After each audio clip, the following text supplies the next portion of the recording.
Sorry, 7 suspected illegal miners have been arrested in a special operation in the Twifo, Timokwa district of the Central Region. Various mining equipment were also seized in the operation.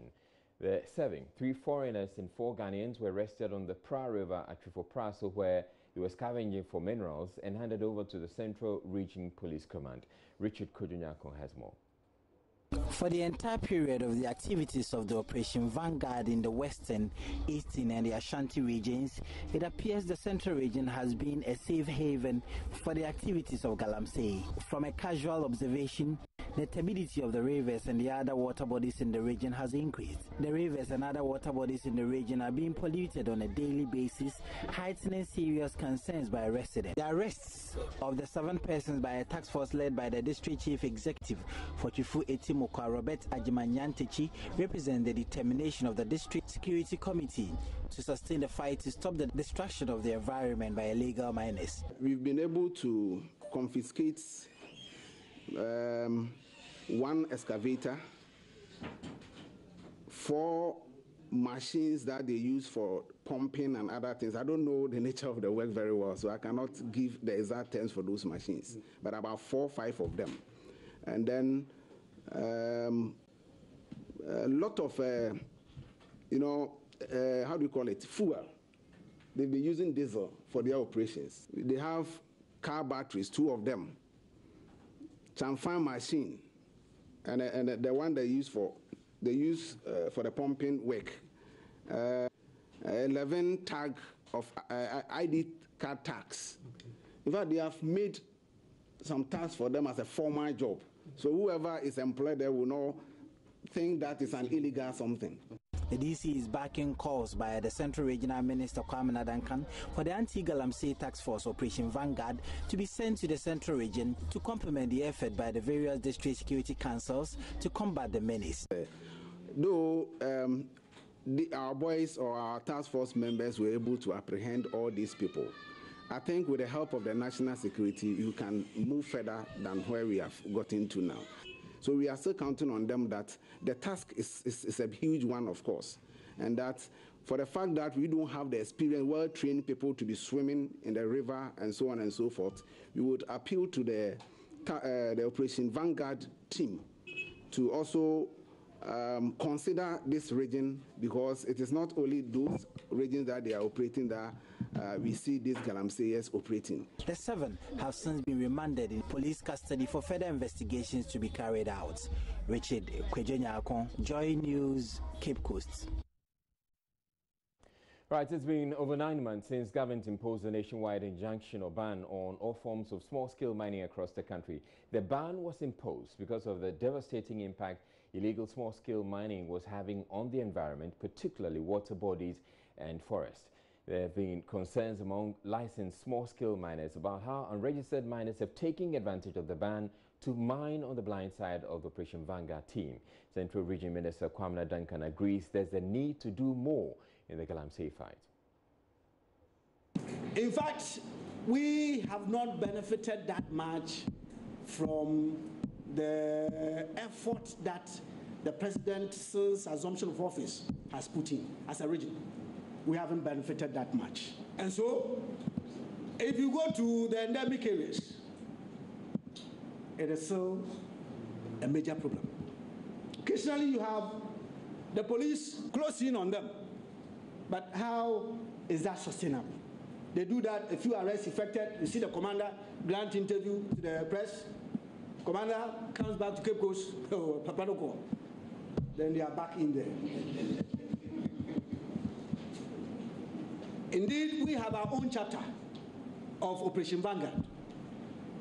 The commander has been here, he has held discussions with us, and they did a recce of the region.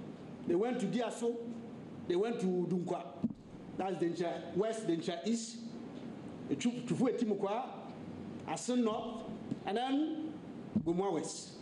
So they know these are the major areas where Galamsey is carried out. We have agreed on even where to stay. So as we speak, the Municipal Assembly, the East, has gotten them a place already set. We have been trying all this while since we had our meeting to see them in the region. Were they are the security people? We do not know why they still have not come. But we are hopeful that we'll have ours and we'll begin to see a reduction in the activity of Galamsey in our region. Let's go live now to our Central Region correspondent Richard Kojo-Nyarko, who has been following developments in that region for us. Hello, Richard. Now, which parts of the region is this defiance of the ban on small-scale mining taking place?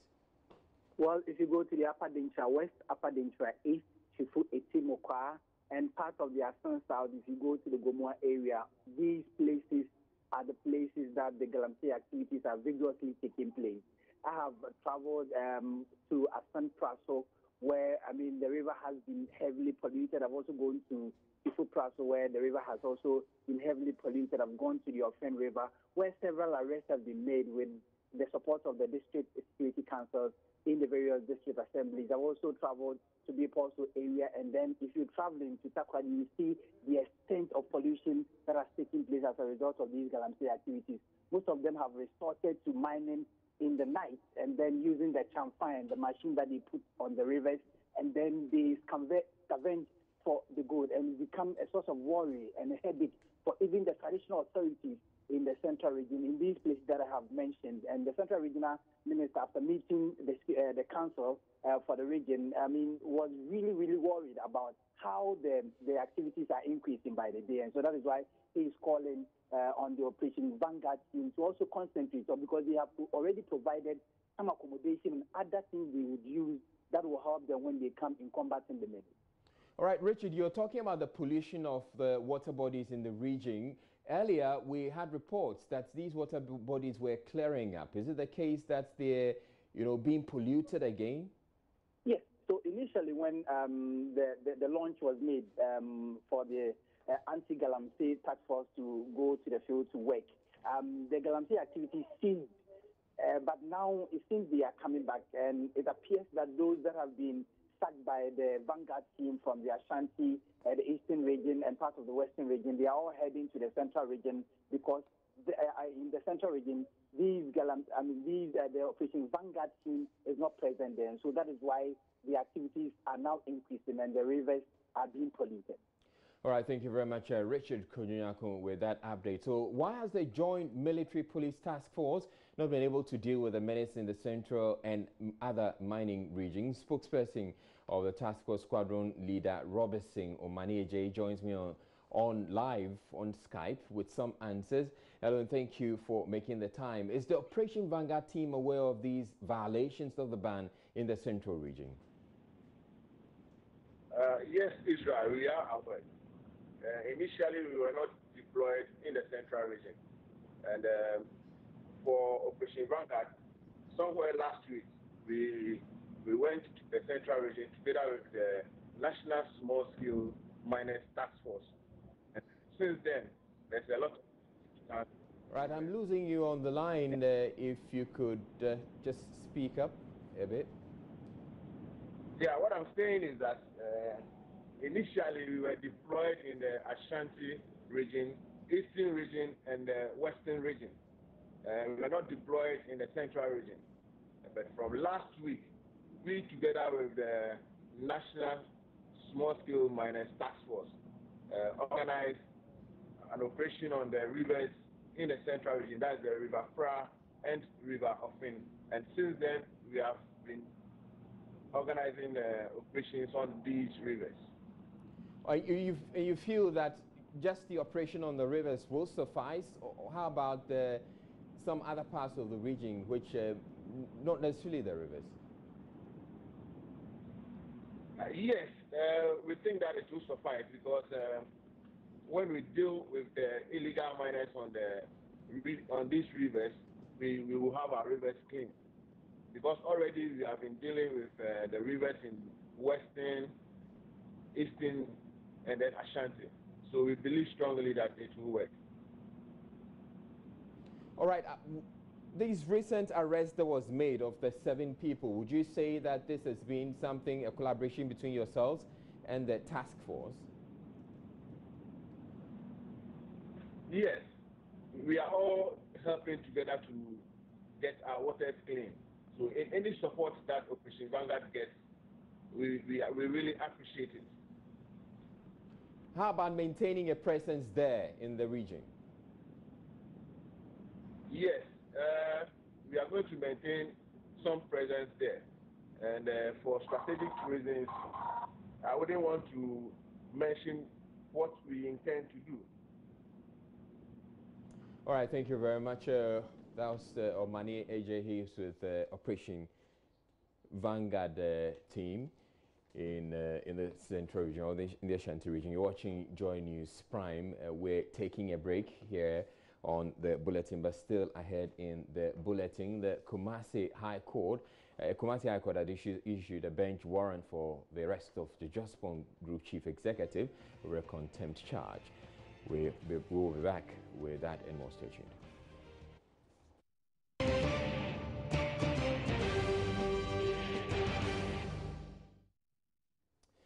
There were vans bought by the previous NDC government with the aim of providing critical healthcare services to rural communities across the country. But today, all 8 vans fitted with state-of-the-art equipment are rotting away on the premises of the Korle Bu Teaching Hospital. Joy News has learned the erstwhile NDC administration that plans on procuring additional 32 vans as part of its commitment to improve healthcare across the country. But the program was discontinued after the new government assumed office. We'll hear from the former Health Minister, Alex Segwefia, shortly. But first, here is Kwesi Parker-Wilson's report on the state of the vans. Just behind me are some mobile vans. These mobile vans were brought into the country by the NDC administration, specifically to provide healthcare in remote areas where doctors would not go to. But they have been left to rot at the biomedical engineering units at the Korle Bu Teaching Hospital. There are 8 in all. These are American Super Duty cargo vehicles, white with the colors of the Ghana flag stretching along the sides. A little above the flag is the country's coat of arms. Each of them has the inscription, Government of Ghana, Ministry of Health, and just beneath that is another inscription, National Medical Outreach Services. The vans, christened Onyado, literally meaning brother love, deliver various services including general medicine, dentistry, and ophthalmology. Each one has a backup generator, is fully air-conditioned, and has a trove of medical equipment, dust covering both the windscreens and the bonnets of the vans. Some of the window frames are broken but have been covered with black polythene bags. The power generators have been covered in cobwebs. I took a sneak peek into one of the vans and I realized that there are some medical equipment still in the vans. And the question is, why has the NPP administration abandoned these vehicles? We'll be seeking some answers from the authorities who are supposed to ensure that they send the healthcare system to the doorstep of our brothers and sisters at the rural community. For Joy News, I am Kwesi Parker-Wilson. Well, former Health Minister Alex Segwefia, in an interview with Joy News, wants the NPP government to resume the processes of sourcing funds for the operations of the mobile clinic vans. Yes, and that's simply, as I said, had to do with the funding cost. Now, and so, I mean, there are no proper provisions. I wouldn't say that there are no proper provisions. In any particular year, you have your budget and you have what you can do with goods and services and how you run your operations. But no matter how much you plan for emergencies and put aside for emergencies, if you have a year where a number of emergencies occur which totally exceed your expectations, then you begin to divert funds from other sources to meet those expectations. We had the psychiatric hospital issues, if you remember. Right. We had to divert funds and move funds into these areas to deal with, if you remember. And so it wasn't for lack of planning, but in the health area, when you have issues that come back to back, no matter how much emergency funds you've put aside, you tend to find that they are quickly whittled away. And now you have to go into your mainstream budget to actually deal with some of these issues that So arise. would you agree with your critics that, I mean, who say you failed in that aspect? I mean, No. By not making sure that you kept your commitment towards the people of this country. No. By investing in Why do you know about Oniado? Why do you know about Oniado? It made a significant impact. We did so well in what we were able to actually achieve. I think that would be totally incorrect to say that it was a failure or we didn't reach expectation. It actually went beyond our expectations. And I'm sure you would have wished that the NPP would have continued. Of course, I would have wished. They are not doing it. So, I mean, are you disappointed? I mean, you think it's a failure on their part? They may have their reasons, and I think that I'm not the person to be asked. As to whether I would wish them to do it, yes. I am clearly convinced in my mind that mobile clinics, I think that should be in this country to stay. And as to why it is not, I can't answer for the MPP. And at this moment in time, we watch and see. We were voted out of power for various reasons, a myriad of reasons. I do not believe Oniado was one of them. I think Oniado was definitely a success, and Ghanaians would like to see more of it. So I would encourage the government to begin to look at it, to see a way to actually bring it on board and try and get the funding streams to make them a real success. The General Legal Council is warning it may not be able to admit students to pursue professional law programs at the Ghana School of Law if passage of a legislative instrument to regulate entry into the school is delayed. The LI, which was first laid and later withdrawn from Parliament by the Attorney General, is seeking to respond to a directive by the Supreme Court on its ruling on the conditions necessary for admission to the law school. The court, in its ruling last year, described as unconstitutional the use of entry examination as prerequisite for admission to the school and directed the General Legal Council to formulate an LI to rectify the anomaly.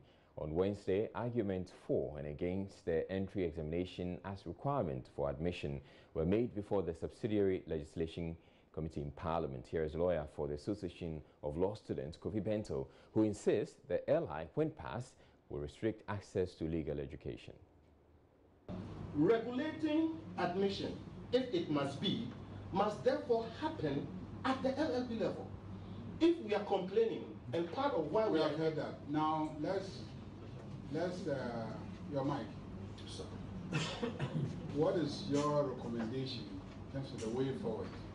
As parliamentarians, we are always looking for solutions. What's your prayer? So, what's your prayer?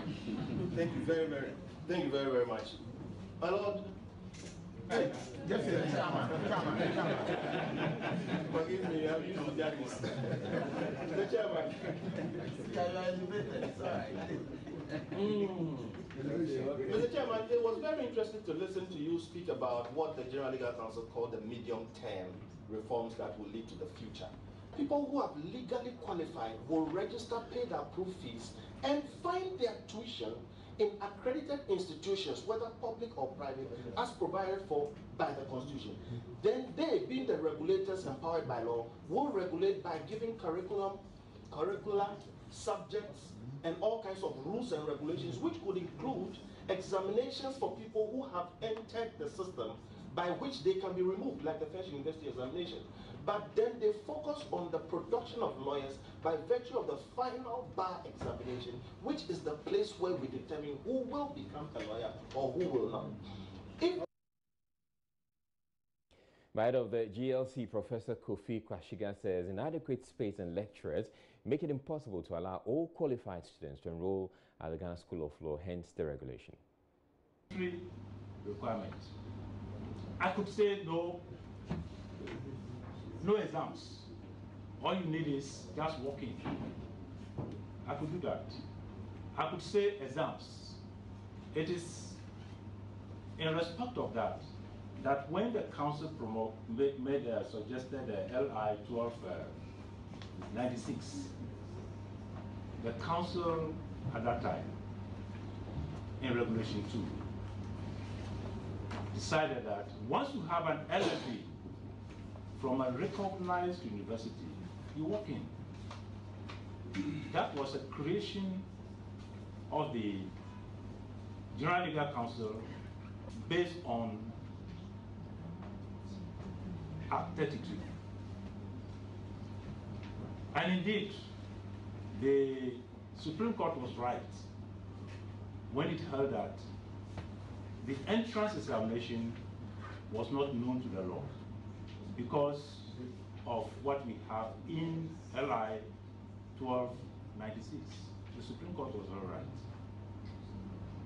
And the Supreme Court gave certain directions that if you want the entrance exam to remain, you must do the proper thing. And what is the proper thing? To ensure that the LI takes care of it. And Mr. Chair, that is what we have tried to do in the proposed. The minority in Parliament says government's failure to roll out its One District, One Factory project and other promises in its first year in office clearly demonstrates it is incompetent. The issue came up during debate of the State of the Nation address delivered by President Akufo-Addo last week. There's more in this report. As a government, decide to submit sole source contract on your own. Wednesday's debate on the State of the Nation address took center stage, with the minority demanding government shows more commitment to its program of activities to alleviate the suffering of Ghanaians. Member of Parliament for Yape Kusagu, John Jinapo, criticized government for its handling of the economy, power sector, and unemployment. Cannot create their own liability, vet their own liability, reject their own liability, and say that they have failed the because this is simple mathematics, simple numeracy. You can create your liability. But Mr. Speaker, that even brings the question now, and that is where I want to direct my debate to. The minister told us that we left them an arrears of 7 billion. Now you claim that you have saved 5.4 billion. That tells you that the arrears in principle and in fact is 1.6 billion.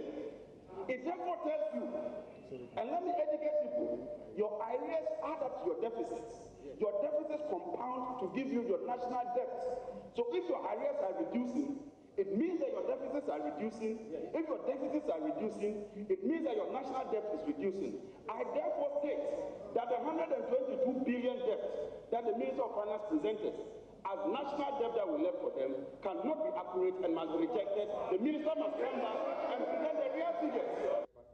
However, the governing MPP MPs who contributed to the debate scored government high on the management of the economy, accusing the NDC of living behind a broke country. In the statement by the President, the stock market is performing very well among other stock markets in the world because funds were released and trading on the stock market became very easy and attracted high interest rates, Mr. Speaker. They have established, at least within the week, two cocoa men on their 7 days program. And this will go a long way to ensure that the cocoa that we produce here also processed and consumed here in Ghana. Meanwhile, MPs, staff of the legislature, and visitors to the house were treated to free chocolate drink to mark Chocolate Day.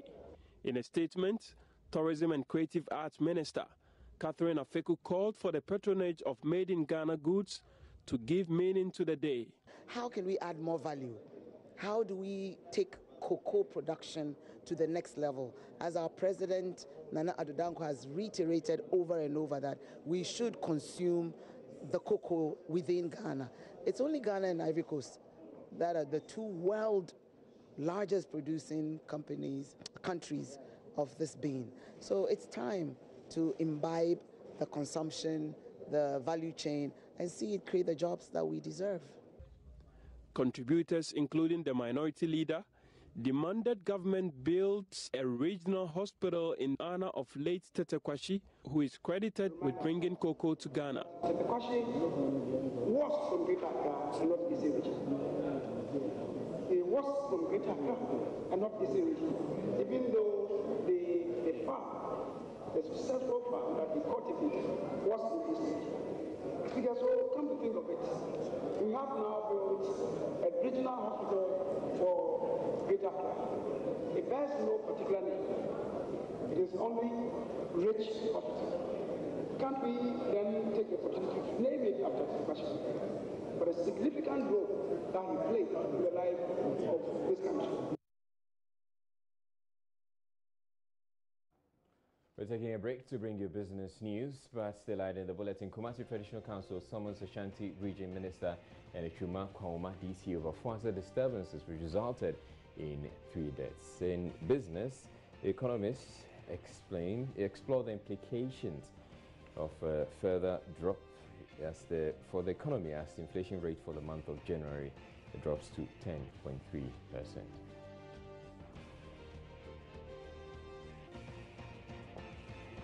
We'll be back with business in a bit. Stay tuned.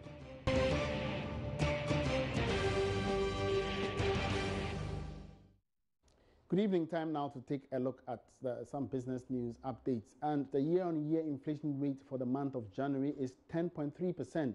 This is a reduction of 1.5 percentage points from the previous rates recorded in December last year. Acting government statistician Ban Wadier has been explaining to Joy Business in an interview what the causes of the decline are. Due mainly to a base drift effect. When we compare the price levels in January 2017 to what we observed for January 2018, realize that there's been a drop, and it's mainly due to the fact that the price levels in 2017 were a bit higher than what we are observing now. Okay, so there was an increment, but the previous one was higher than this time? Yes, exactly. Okay, what of the the food inflation as well? I realized fruits were, down, yeah. Yeah, fruits also went down, and we are attributing all mainly to base drift effect.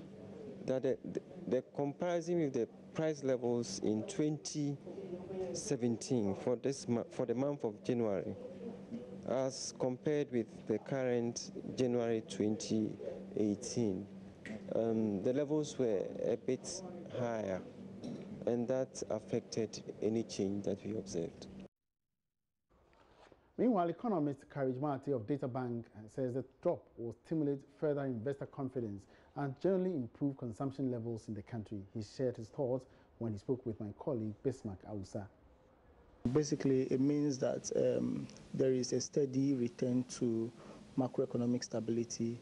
There is a steady, return towards the central bank's target of 8% plus or minus 2%.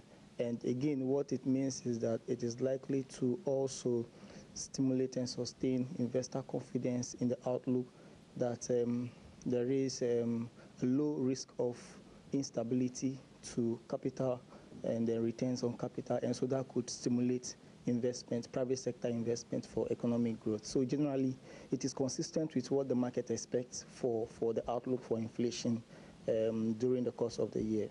Okay. So for the ordinary Ghanaian out there, 1.5% basis points reduction, what does it mean to them? Well, what it means is that currently, with inflation at 10.3%, now lower, it means that prices are still going up, general prices are still going up, but the rate at which they are going up now is slower. And so the rate at which your disposable income, your take-home salary is being eroded is now slower. And so you can steadily plan for your expenditure. You can have something left to save for the future. And so what it means is that overall, in real terms, purchasing power of consumers is being enhanced or protected or preserved in real terms. Now, too expensive and waste of money. That is how many Ghanaians perceive flowers as a means of expressing their love. On Valentine's Day, Karen Dodu finds out the floral business, how it is thriving in Ghana. A flower is just something that perishes after 2 days. It's not something that a person can hold to remember me. If I think I am touched to buy something worth of 1,000, then I better give the money to him or her for a personal use. Would you want to receive a fresh bouquet of flowers? No. Why? Flower guy. I'm not a flower guy. I don't believe in flowers. Philip here does not believe in flowers. He sees it as a waste of money to be used to express love on days like these. Others share similar thoughts as Philip. Notwithstanding, the floral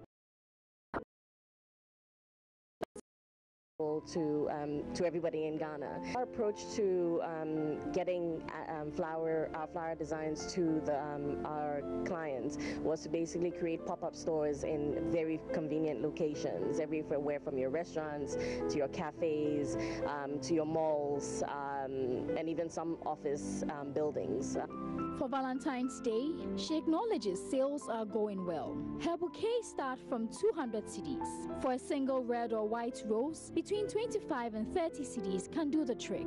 Festive seasons like the season of love are obviously good for Tamara. But what about out-of-season periods? Afi Amoro is also in the floral business. Unlike Tamara, Afi has been in the business for 23 years. She is the CEO of Jandel, a floral and events planning company. Response to our drive, those of us in the industry, for people to accept not only flowers but fresh flowers as a pure gift to a loved one has grown phenomenally, because people are becoming very excited about receiving and giving. And in a related development, as part of activities to mark the day, some male staff of the multimedia group battled it out in the vital one meal challenge. Joy Business Assistant Editor George Wiafe took part in the contest, and he didn't fail to deliver. He came up second place. Take a look. Alright, so as I said, the guys are cooking, and this is George Wiafe. He is with the business desk. He's already prepared some spaghetti here, and I think this egg stew. He's frying some plantain. George, what exactly are you preparing? The competition. Yeah. So I'm preparing spaghetti bolognese and fried plantain. Yeah. Yeah. What does it include? What is this? Everything that you can think about. All right, so that's only a foretaste of what George can give you out there in the kitchen. Now, away from that, some micro businesses around the main Nima Mamobi Gata, also known as the Alhamdu Gata, are lamenting low-key activities as a result of the halt in construction of the drainage system. Operators say the current state of the culvert has had a negative effect on businesses. Our reporter Fauziatu Adam has been speaking with some businesses along that stretch and has come through with this report. Hajia Bibio is a chop bar owner around the Nima Mamobi Gata and is just one of many micro businesses being affected by the yet-to-be-completed drainage. Hajia Bibio, who moved into the area 2 years ago, sells bankun, tuwo zafi, and fufu, and has persistently been complaining about the situation. You see, people pour garbage in this gutter, so the authorities should look at the situation and help us. Please construct a drainage system, because the current situation deters people from buying my food.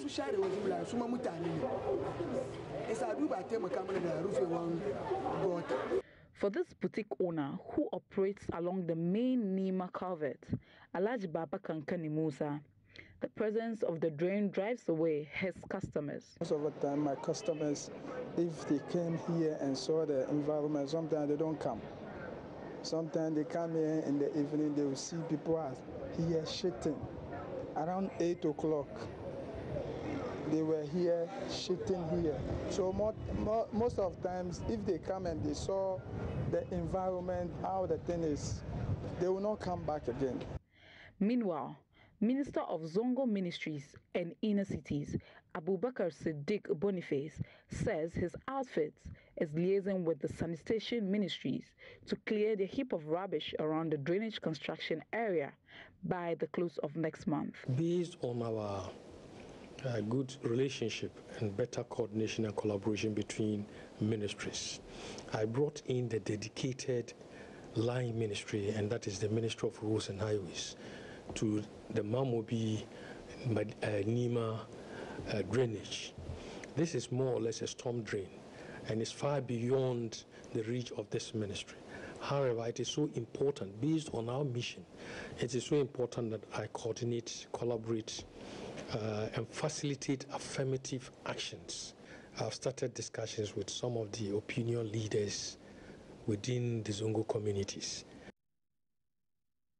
And that's all by way of business tonight. Many thanks for watching. My name is Emmanuel Apuachi Viafe. Have a good evening.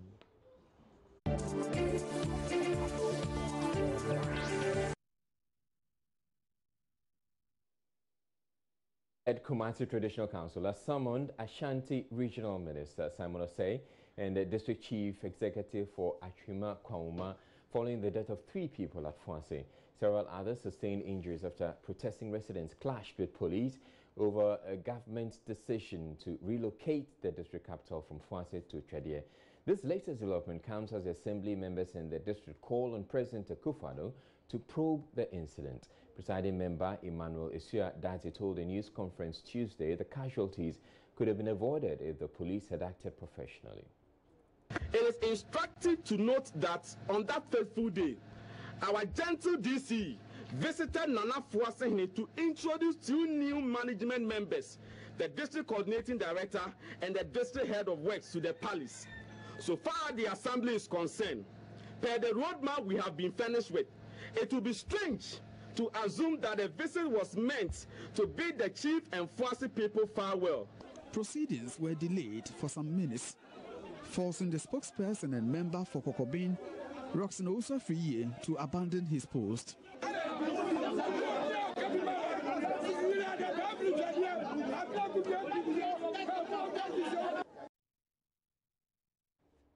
Well, Emintea, who has been following the story, joins us on the line with more on this. Hello, Hemming. First, give us a brief background to this issue. Why are the residents against the relocation of the district capital? Thank you, Israel. In 2007, when the Parliament passed an LI to create 27 districts, including the Achima Kwangoma district, Twediɛ was mentioned as a district capital. But in the course of this process, there were agitations and petitions from other communities, including Twediɛ. So then local government minister, Kojo Ajedaku, I'm told, took a trip to the area, and also this President Kofo, that because of the agitations surrounding the issue and then the acceptance of Twediɛ as a district capital, there was a need to make an amend. So the legislative instrument that was passed in Parliament did not mature. So a new one was laid before Parliament, and Parliament got approved it with Fuase being the compromise community as a district capital. So for 11 years, the people of Fuase have been posting the district capital for Achima Kwangoma district, which was carved out of the Bosomtwi Achima Kwangoma district in 2007. So then the Twediɛ people, led by their chief, went to the Supreme Court and argued that since government at that time, Parliament passed Twediɛ being the district capital, it would be unfair. So the Supreme Court, with an unanimous decision, ruled that Twediɛ should be maintained at the district capital. So since then, since 2012, there have been a series of petitions to government to effect the Supreme Court ruling. So somewhere this year, the local government minister received a petition from the lawyers of Twediɛ that the district capital should reverse back to Twediɛ so that they start the process all over again. So on Wednesday, the district chief executive led 2 other officers to the palace of Fuase to tell him that the efforts or activities to relocate the district capital from Fuase have gotten to its peak. So he was there to bid the chief farewell, and that is what angered the youth of the community. They besieged the assembly and ensured that the DCE and other assembly workers were kept in that particular building until police intervened. So they blocked 2 roads leading to the community, that of the Afrancho one and that leading to the community from Twediɛ. And in the course of police maintaining law and order, they shot at the angry protesters, killing 1 person on the spot. one other person died later on the day at the hospital. And on Friday, the third person died. So the issue of relocating the district capital from Swansea to Twediek has been a thorn in the flesh of the people of Swansea. They believe strongly that after hosting the district for more than 11 years, it is still their right to maintain the district capital there. All right, Ohimini, so the very latest we're hearing is that the Kumasi Traditional Council, which is chaired by the Asante Hinu Tumfose Tutu II, has summoned the regional minister. What more do we know? Yes, Israel, the Kumasi Traditional Council is made up of 70 chiefs from 70 suburbs or 77 suburbs in Kumasi, and also divisional chiefs. And as you said, the Asante Hinu chairs this particular meeting. But unfortunately, the Asante Hinu will not be around tomorrow to chair the meeting, and he has designated the Bantama Hine Bafo Usa Mankwetia to chair that particular meeting. The council is unhappy at the way things have gone, especially developments surrounding the relocation of the district capital from Swansea to Twediek. And the council believed that things were not handled in the best way. So apart from the regional minister who chairs RESEC, who is expected to appear before the committee, other stakeholders, including the district chief executive for Achuma, Kwangoma, Ananchi, and then the police, regional police commander, I'm told, will also appear before the Kumasi Traditional Council to answer or to explain to the council events that led to the disturbances, and then also culminating in the death of 3 people and injury to several others. I must say that the Traditional Council is unhappy at the way things have been managed, and even believe that the regional minister, throughout this time, from between this time and Wednesday, when residents of the community, some of them died in the process, the regional minister has not even made it a point to visit the community. So they believe that on his part, this shouldn't have happened. So I believe tomorrow, when the Traditional Council meets and the regional minister appears before the council, a lot of discussions based on the Swansea disturbances will take place. Israel. All right. Thank you very much. And that was Insura FM's Ohimini Teria bringing us up to speed with this issue of Swansea there. But staying with Kumasi, or just before we move on to one other story, also understand the Speaker of Parliament has directed the Defence and Interior Committee to investigate the incident. And this follows a statement on the floor by MP for the area, Kojo Apia Kubi, who is calling for sanctions against those found culpable and compensation for the bereaved families, among others.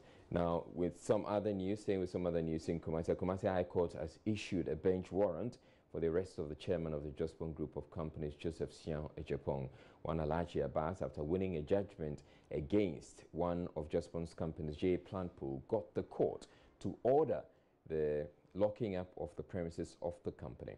The judgment creditor has since been to court to cite Joseph Sian Ejepong, who is the chairman of the group, and others for contempt after the company's premises was reopened, apparently against the orders of the court. We will be bringing you a lot more on this particular story sometime after 8 o'clock.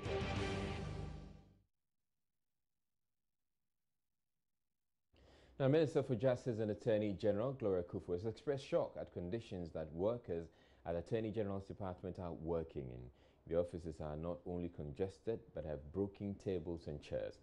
There are no shelves or lockers for officers to keep case dockets, so there are piles of files and dockets on tables and chairs. She described the working conditions at the Upper West Region office as deplorable, adding that it is not the kind of office that lawyers and administrative staff should work in. She made this observation during a one-day official tour of the Upper West Region.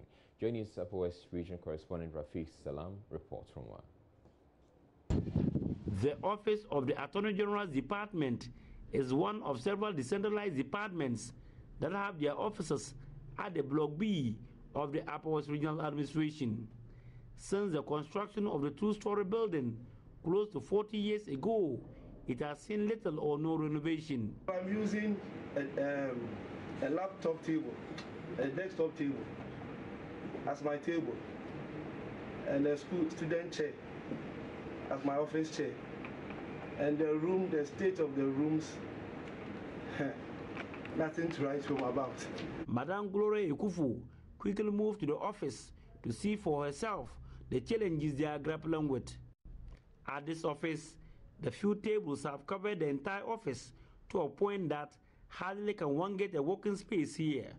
There are no shelves or lockers for officers to keep case dockets, so there are piles of files of documents and dockets on the tables and even on chairs. One would have expected the office of the Chief State Attorney here to have the best of furniture, but it isn't the case.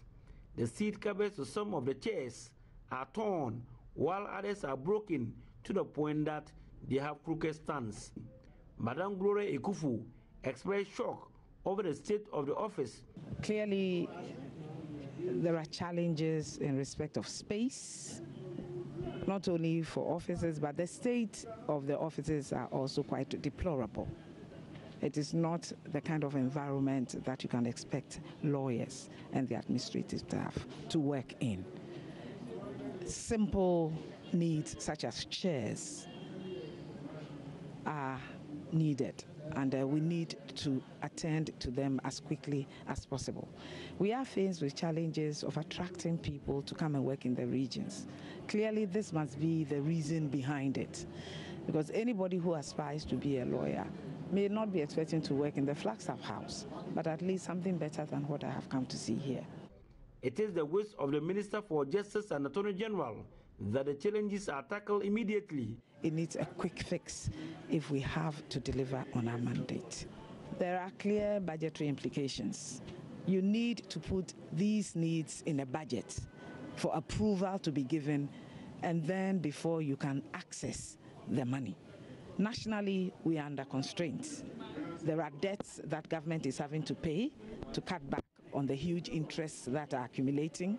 And so even though we make the requests, we never get everything we need because it has to be shared among so many sectors. So I'm unable to give an indication as to time because I don't like to mislead people. Reporting for Joy News, Rafiq Salam. Rafiq Salam. Former Vice President Kwesi Amissah-Arthur says he's not terrified by the appointment of Martin Amidu as special prosecutor.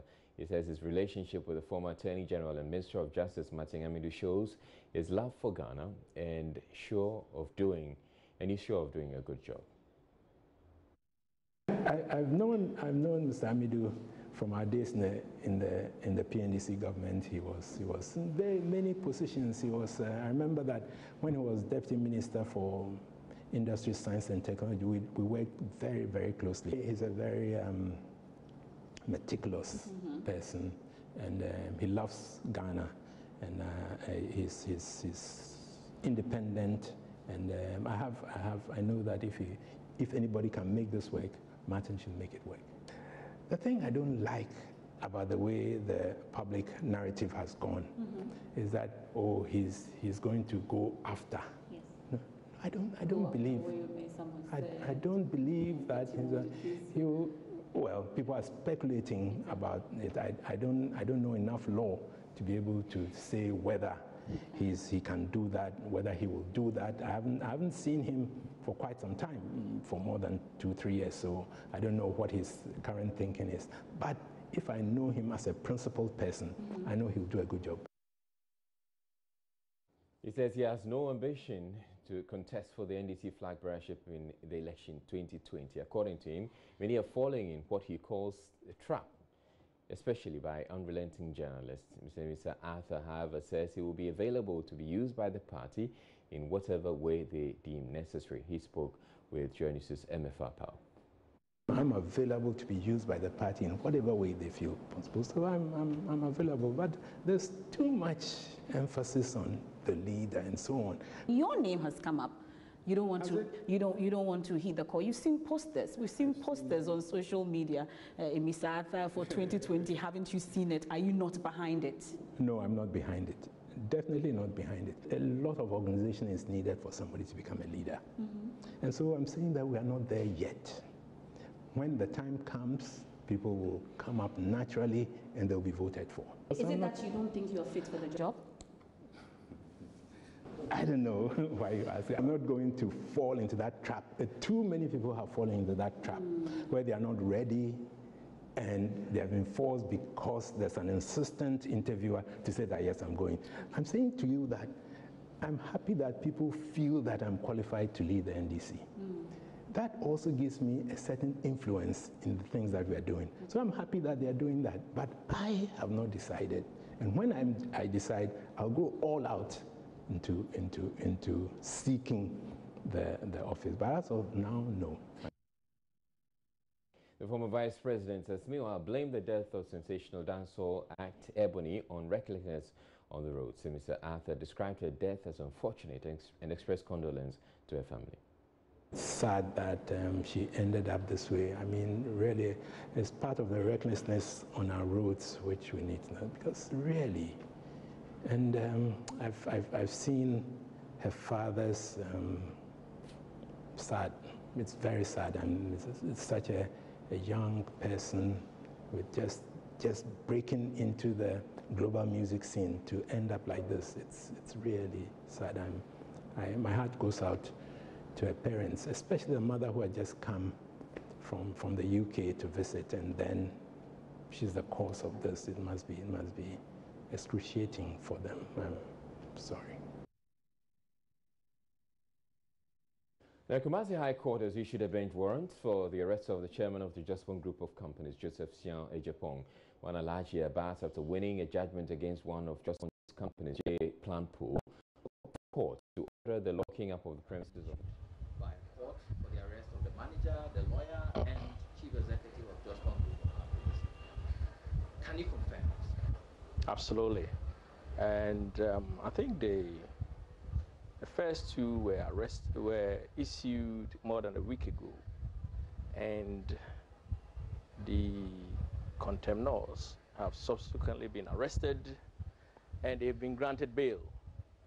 Now, the matter came up yesterday in court, and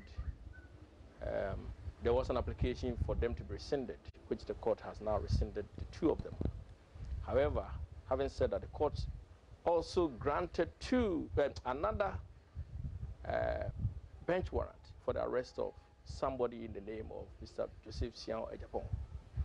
Now, the bench warrant has now been issued for his arrest because he refused or failed to attend in court. He has been cited for contempt of court, and that's a personal action. When you've been cited, you have to personally appear in court. And he did not come. He hasn't bothered to come. He hasn't shown any respect for the court. And therefore, on my own application, of course, I act on instructions. On instructions of my client, I applied for the bench warrant for his arrest. And the court agreed with us and granted the bench warrant. So effectively, there's a warrant now out there for his arrest. It's either he comes himself voluntarily, or the police will have to go and arrest him. And he has to be arrested before he can be granted bail. Even though the court already said, provided or as soon as he's arrested, he's supposed to be granted bail. So you have to understand there's a precondition. The precondition is you have to be arrested. Once you're arrested, then you can be granted bail. Because unless you are arrested, there's no basis for you to be granted bail. Anybody who goes to police station and before the police will give you bail, you must be arrested first. So now the precondition is that Mr. Joseph Sian Ejapong is now officially, there's a warrant out there for his arrest, and either he comes himself or the police will go and pick him up for failing to attend in court or refusing to attend in court. That is a very serious offense as far as contempt of court is concerned. When is the next court date? Well, the court has fixed the date for 7th of March. The case is coming on the 7th of March for the substantive matter to be heard. But as far as initial matters are concerned, once we get over the hurdle of him being arrested, we are now going to find out why is it that they had to be cited for contempt. You've got to understand, you must have done something that is either seeking to outreach the court or showing disrespect to the court. And that is the basis why he's been cited for the court for contempt. And it's coming on the 7th of March. Are you going to push for sanctions for this contempt? Well, look, I don't act for myself. I act on instructions. So I'm a lawyer. When my client says, this is what I want, we go for it. At the moment, my instructions are that he has been contemptible of the court, and my instructions are that the court should punish him. Preferably, we would prefer that he goes to jail. But of course, it's not a matter for us. It's a matter for the courts. If you show a disrespect to the courts, it doesn't matter who you are, whether you are the president, the ordinary man on the street, or even a lawyer. We are all equal before. We have so far unsuccessfully tried to get some comments from the Jospon group of companies. We will update you as and when we have it. The paramount chief of the Kpenoe traditional area in the Volta region, Togbe Kotoku the 11th, has hauled the whole municipal assembly to the Economic and Organized Crime Office, YOCO, over suspected misappropriation of funds. The chief wants YOCO to investigate why the assembly had delayed the release of 5,000 cedis issued to the community by the Ghana Oil Company, GOIL, through the whole municipal assembly. The cash was meant to be used in purchasing medical equipment to furnish the virtually empty community-based health planning service, or CHIPS compound, provided by the assembly. At the time of filing the report, the whole municipal assembly has released the money after it was served a copy of the petition. But Togbe Kotoku the 11th wants persons found foul of the law in YOCO's investigations punished. Fred Kwame Asari's report. The whole municipal assembly constructed the CHIPS compound to serve Kpenoe and its surrounding communities about 3 years ago. According to the paramount chief of Kpenoe, Togbe Kotoku the CHIPS zone attached with the bungalow has been empty, hence a move to raise funds to equip the facility with the requisite medical logistics. Following their appeals, a baby's cot, delivery and ward beds and some basic items were purchased for the facility. An appeal was also made to GOIL through the whole municipal assembly, of which 5,000 Ghana cedis was issued to the assembly in August 2016 to be disbursed to the community. But Togbe Kotoku said several attempts to retrieve the 5,000 Ghana cedis proved futile, hence his decision to petition YOCO to investigate the case. It's January that they will give us our money. But January came and the money never came. We went again and were told they have used our money. So if you have used our money, then you have misappropriated it because it is ours. We were even expecting that the assembly would add something to it for us to get more of the equipment, since the catchment area is very big. Though the money has been released, Togbe Kotoku wants YOCO to continue investigations and ensure the officers found culpable are punished. When we petitioned YOCO, we sent a copy of our petition to the assembly on Friday. And on Monday, the assembly released the check. A panic reaction which still beats our imagination. Because we needed the money, we took it. But then we want YOCO to go to the bottom of this issue and investigate so that the truth will come out. The midwife in charge of the CHIPS, Precious Deleche, was excited the money was released, saying the money will go into purchase of a sterilizer for the reproductive unit. 2017, I was able to do 10 deliveries here with those things being provided. So it came to a time we were not having sterilizer and other equipment. So I called on Togbe again and he traced the money. That was where he started tracing again. And I learned he was promised the money would be given to him. This December he went again. He said January 2018. The community is hopeful other benevolent entities would come to their aid. Fred Kwame Asari's report for Joy News. Now, her husband abandoned her when she needed him most, in ill health requiring surgery. The most painful aspect, perhaps, is the husband's decision to bolt with money the woman had raised as seed money for her medical bill. That is the dilemma of a young woman who has gone through one successful delivery miscarriage, uterus evacuation, and ectopic pregnancy, all in 4 years. Joining us is Mohammed Nuruddin interacted with her and filed this report. I delivered and I lost my baby. I got pregnant again. It was a miscarriage and uterus evacuation was done on me. For the purposes of this story, I call her Habiba in her late 20s. She was almost smiling at me when I introduced myself to her. Yet her sad face turned into a gaze. Habiba met her husband in Kumasi when she was still a nursing student.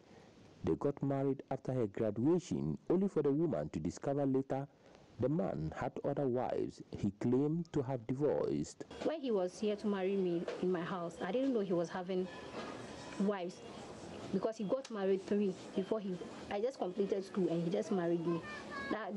I'll be the 4th wife, but I didn't know the 3 because he said he has divorced them. Later on, after 2 years before I got to know that he's having 2 kids, and one was 16, another was 7 years. He brought them to my house. I was staying with them. I went back to work on 15 February 2017. When I came home, I did not see the kids. He came back in the evening and I asked him, where are the kids? He told me that he has moved the kids to a different place. Now he's having a new wife. Since then, he will come home and pick 1 or 2 things and he will leave. Doctors have detected a gap between 2 bones in her hip caused by her genotype to be corrected only by surgery.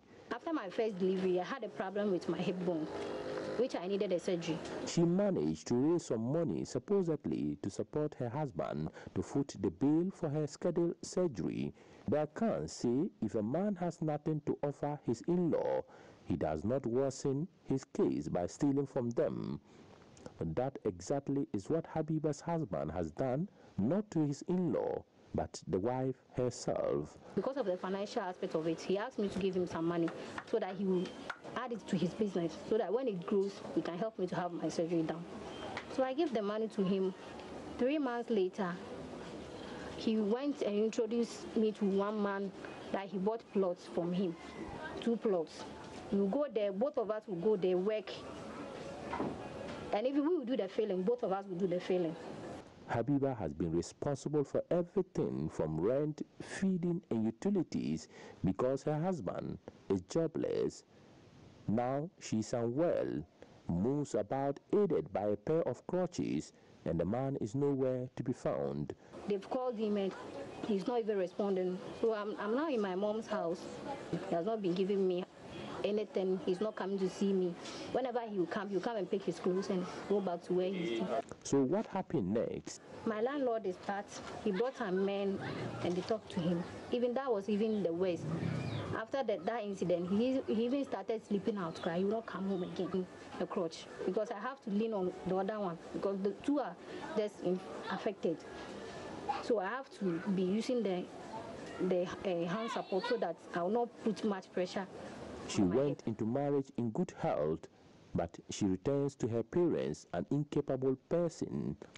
Habiba is just one of many voiceless women who have been robbed of their wealth by their husbands. A few lucky ones still have their spouses, but many others languish in collapsed relationship. Mahmoud Mohammed Nuruddin reporting.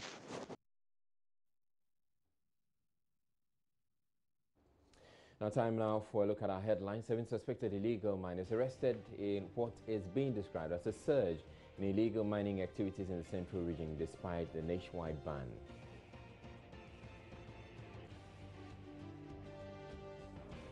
The Commercial Traditional Council has summoned the Ashanti Region Minister and Achima Kwama DCO over the Fuase disturbances which resulted in 3 deaths.